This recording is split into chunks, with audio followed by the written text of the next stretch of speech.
Good morning, good afternoon, good night, everyone.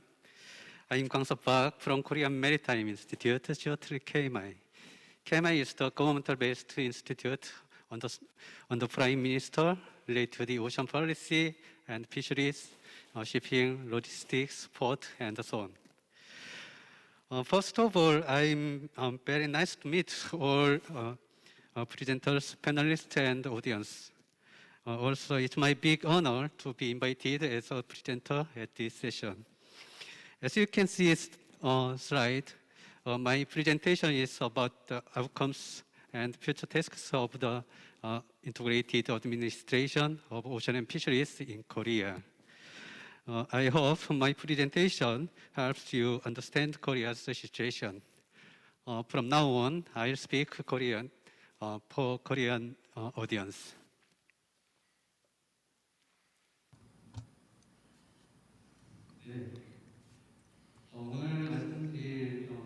So this is the table of content. First of all, I would like to talk about the integrated administration system of Korea, and then the outcomes, and third, I would like to touch upon the future tasks and epilogue. First is a brief history of integrated administration or marine administration in Korea. So we had, so I'm going to take off my facial mask while I deliver this presentation. So we had Fisheries and Marine Ministry, and they were respectively undertaking different initiatives. And 25 years ago, they were integrated, and we had the Ministry of Oceans and Fisheries, incepted. There were some intermittent periods, but since its establishment, 25 years have passed. And when they were only agencies, they were mostly responsible for implementation of different policies. However, now that it's an integrated organization that does both planning and implementation. Now, when it comes to integrated administration functions, you can see that ocean, port, fisheries, and shipping and logistics are all covered. Marine industry, marine leisure, tourism, marine environment, ecosystem, marine territory, and international cooperation are the items that are included under the ocean policy area. And we also have port development, operation, hinterland development under port. And when it comes to shipping and logistics, sea transport, crew training, shipping brokerage, and shipping safety, ship technology, and international logistics are some of its tasks. And fisheries, fishing, aquaculture, seafood processing, seafood distribution and trade, fishermen's welfare, fishing village development, etc., are part of its responsibilities. Now, this is the MOF's organization. We have different offices and bureaus, 3 offices, to be more exact: Planning and Coordinate Office, Marine Policy Office, and Fisheries Policy Office. And we have 2 bureaus, Shipping and Logistics Bureau, Maritime Affairs, and Safety Policy Bureau. So the vision of MOF is to become a global marine leader. One of the objectives is to create a cleaner, safer, more productive ocean. And another objective is to increase the share of ocean and fisheries in GDP to 10% by 2030. The detailed plans include various items, as you can see on the slide. They include marine leisure tourism and fisheries resources recovery and shipping and port development. And here you can see the MOF's National Comprehensive Master Plan. And this is a master plan at the central government level, and it is very comprehensive. So far, we have first and second master plans, and as you can see, we have our third master plan for ocean and fisheries development, and this is going to last until 2030. Because of COVID-19, we changed our vision to the era of transition, the living ocean, and a prosperous future. And underneath, you can see embracing ocean, growing ocean, tomorrow's ocean. And these 3 are our key mottos, and we also have 6 big strategies. Next, I would like to move on and talk about some of the key outcomes of the integrated administration. But before that, I'm going to briefly touch upon the status of our ocean. First off, here you see the Korean Ocean. The ocean area is about 4.4 times larger than the land area, and islands 3,348, and shoreline the length is about 14,962 kilometers. And we also have our very proud mudflat. We have world's fifth largest mudflat, and this mudflat was also registered under World Natural Heritage. So it has a lot of value, and I believe that the economic value is greater than the forest and farmland. Next, I would like to share with you some of the outcomes by sectors. First is ocean health. We have something called OHI, or Ocean Health Index, and when it comes to OHI, Korea ranks 9th amongst the OECD countries, and compared to China, Japan, the USA, and the UK, our OHI score is higher. And when it comes to marine debris, you can see that it's decreased by 81% during the past 10 years. And when it comes to water quality, or marine water quality, you can see that during the past 10 years, the quality has jumped by 2 times, and also marine protected areas increased 6.2 times during the past 10 years. And the number of deaths per marine accident has decreased by 1/5 in the past 10 years. Because of COVID-19, of course, the visitors to the beaches decreased during the past 2 years, but the population that enjoys surfing increased tenfold, and deep sea water utilization is also becoming a booming industry. And also when it comes to fisheries, you can see that trading volume of ocean energy has increased by 9.1%, and fisheries production and quantity and value has increased by 13.8% and 3.3%. And during the past 3 years, 2 of the top 5 exports of agricultural, forestry, and fisheries foods are seafood products, and fishery actually ranked first in food supply quantity per capita over 18 years. Next, I would like to talk about fishing villages and fishery households. In the past, farmers actually generated greater income compared to fishermen. However, I believe that today that's been reversed. And every year, 1,200 to 1,300 people return to fishing communities. And fishing population is about 8.5 million today. And shipping and logistics is very important given our geographical location. So 99.7% of international cargoes in Korea are being transported by sea. And unfortunately, in 2016, the Hanjin Shipping Company went bankrupt. However, today, I believe that the shipping industry is recovering really fast. So 14.58 million passengers are using vessels, and fleet tonnage. Controlled fleet tonnage is 4th in the world, and liner shipping connectivity index 3rd in the world, and the number of container port calls 3rd in the world. Port development and operation. The port capacity is about 1.2 billion tons as of 2020. And container throughput was about 30 million TEU. That's 4th in the world, and Busan Port actually ranks 6th in the world. So far I've talked about some of the key outcomes of integrated administration. We had the Ministry of Ocean and Fisheries, and this may not be necessarily because of the integrated administration. So from now on, I'm going to talk about especially on the synergy outcomes or synergy effects generated from the integrated administration. I'm going to share 10 of them. First is integrated fostering of shipping and shipbuilding. As I mentioned briefly earlier, Hanjin Shipping actually went bankrupt in 2016, and since then on, the shipping industry in Korea suffered a lot. So the Korean government set up a 5-year shipping reconstruction plan, and also established the Korea Ocean Business Corporation, or KOBC, to be responsible for the implementation of the plan. It introduced various initiatives and programs. And in order to become a shipping leader, it's been making a lot of efforts. And so when it comes to the the number of vessels and the fleets. I believe that a lot has been turned around since 2016, Hanjin's bankruptcy. And we also have 11.9 billion ships that are being ordered in Korea, and therefore we have shipping and also shipbuilding developing side by side. Next, I'd like to talk about fishing villages and fishing communities. I believe that for marine tourism and also environmental preservation, I believe that fishing communities and supporting them is very important. Fishing Village New Deal 300 is something that was introduced. So 300 fishing villages were designated around the country, and infrastructure improvements were made to promote tourism and also the quality of lives of the villagers. About 70 fishing village New Deal projects were introduced, and about 16,000 new jobs were created.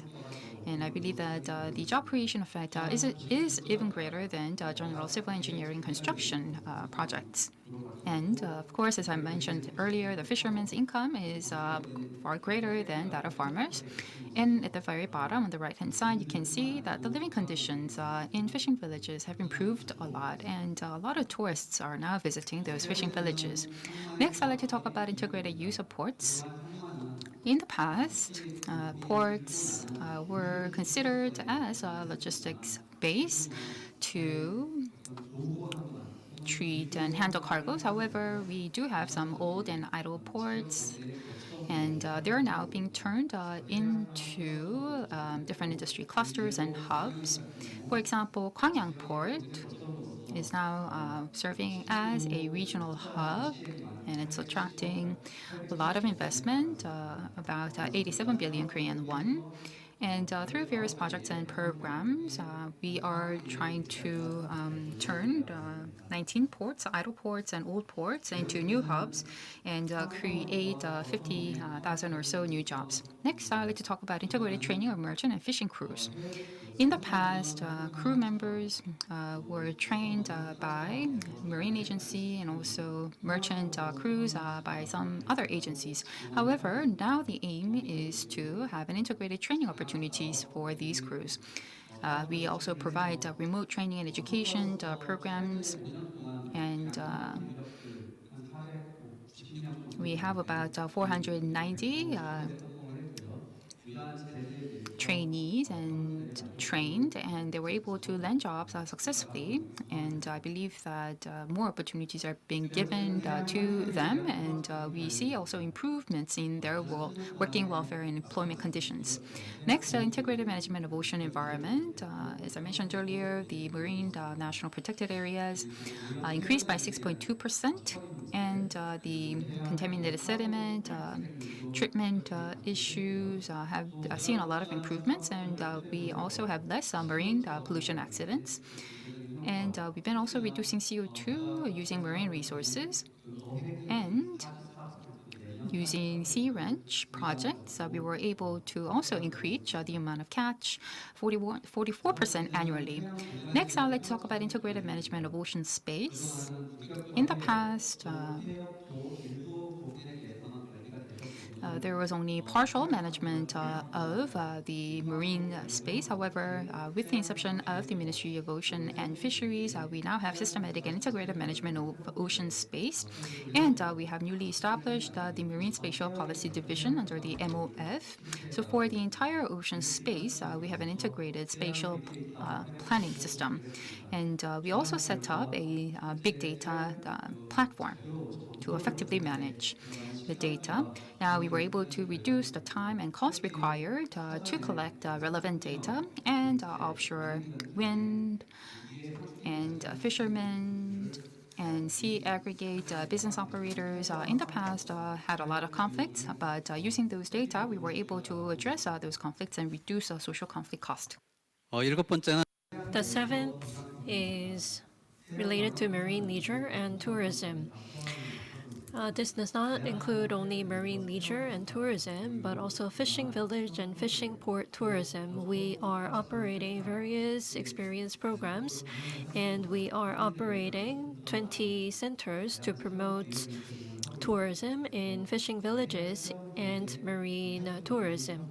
And about 800,000 people experienced marine leisure in 2019, and the satisfaction with marine leisure sports experience classroom also increased. And this has also led to the increase in income in fishing villages.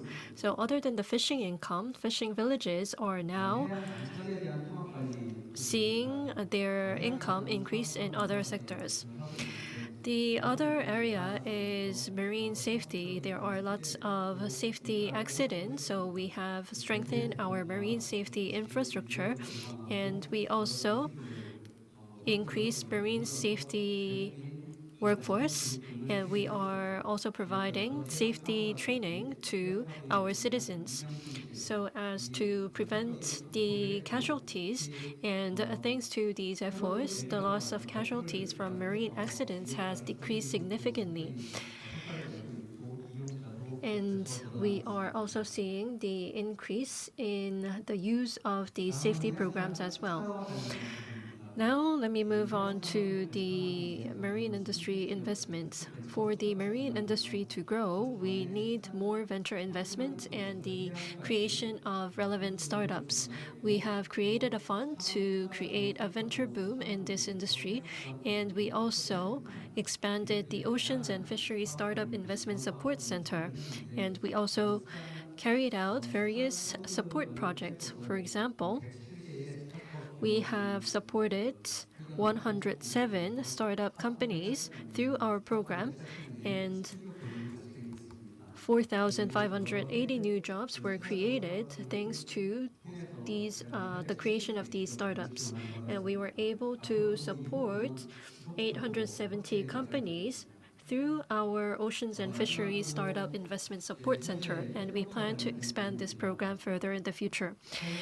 Last but not least, I would like to talk about international cooperation. We are promoting overseas port and logistics market entry and attraction of overseas logistics companies. And we have carried out these projects across all sectors related to ports and logistics, and we were able to see a significant increase in exports in this field. And together with IMO and UNESCO IOC and IHO, we are cooperating closely, and our profile on the international stage is improving.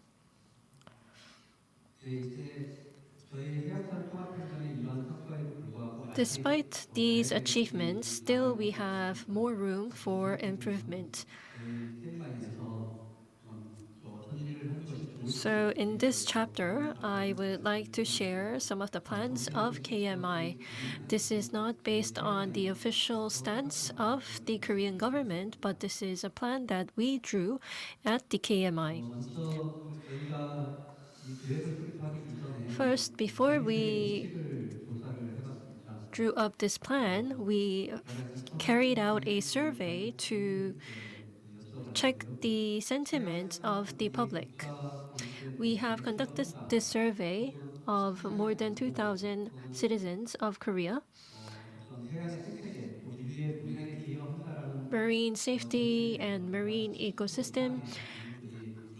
More than 70% of the respondents answered that we are contributing to marine safety, and almost 70% of the respondents answered that integrated management of oceans and marine is needed. So this shows the necessity of these kinds of approaches.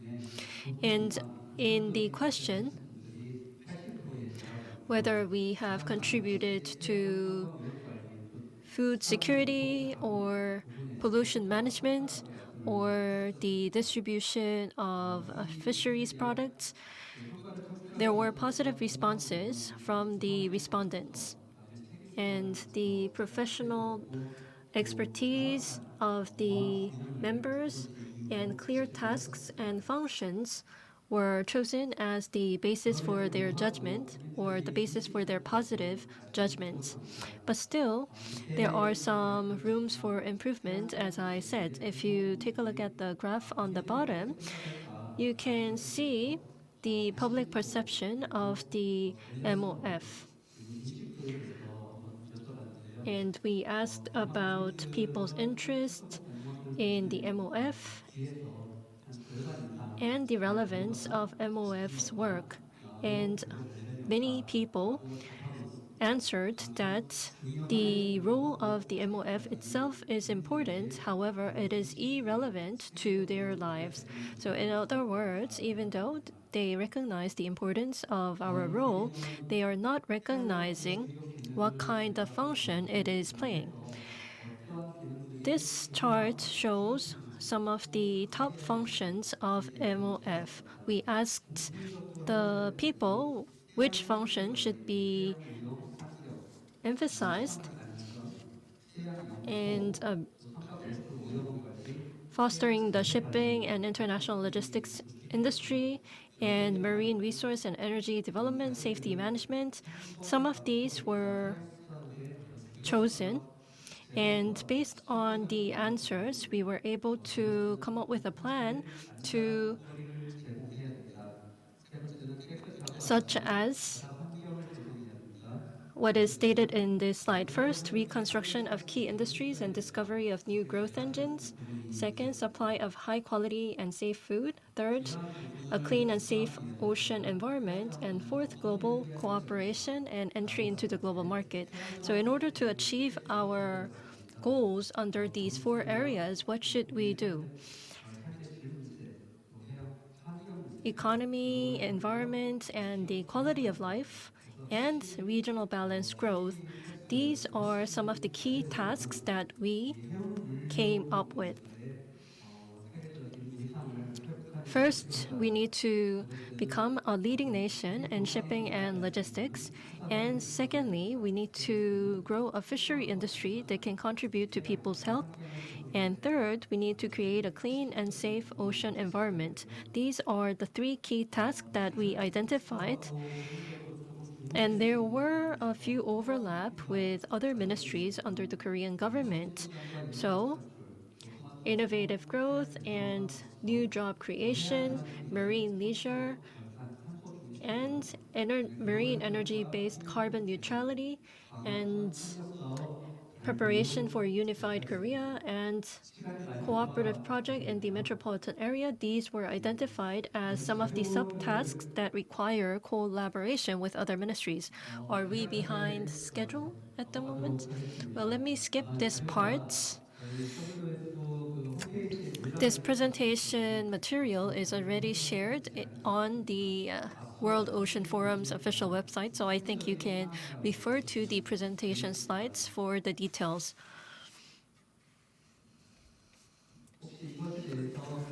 If you have any questions regarding the contents on this material, I will share my email and contact information with the Secretariat of the WOF, so please contact me if you have any question. Moving on to the epilogue chapter.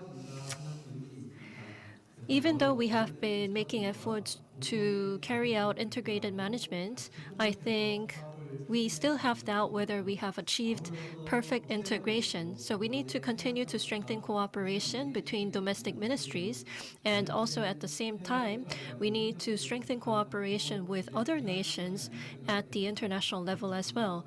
This kind of international cooperation is very important, so ministerial consultative bodies or working level consultative bodies are needed to exchange information and exchange human resources. And we also need cooperation with the academia and the private sector as well.